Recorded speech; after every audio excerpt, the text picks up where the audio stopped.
భద్రాచలం పట్టణంలో RTC ingate వద్ద వేంచేసి ఉన్న శ్రీ కనకదుర్గ అమ్మవారి ఆలయంలో శుక్రవారం సందర్భంగా అమ్మవారికి ప్రత్యేక పూజలు నిర్వహించారు. భక్తులు అధిక సంఖ్యలో పాల్గొని తీర్థప్రసాదాలు స్వీకరించారు.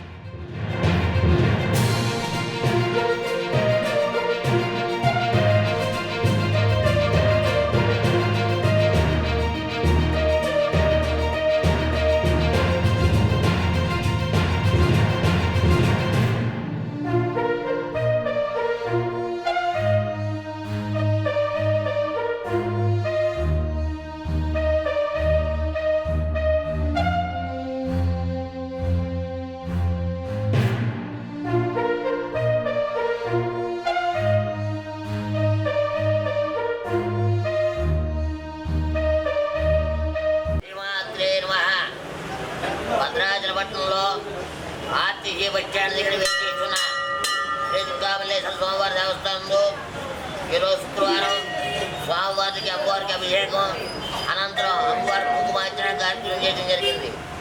అలాగే ఈ యొక్క అమ్మవారి ఆలయనందు ప్రతి శుక్రవారం కూడా ఉదయం 10:30 నుంచి 12 గంటల దాకా ఉన్న రాహుకాల సమయంలో అత్యధికంగా రాహుకాల దీపాలు పెట్టడం జరుగుతుంది. ఈ యొక్క కార్యక్రమంలో కూడా అతి సంఖ్యలో భక్తులు పాల్గొని అమ్మవారి తీర్థ ప్రసాదం స్వీకరించారు. జయ దుర్గా అమ్మవారి.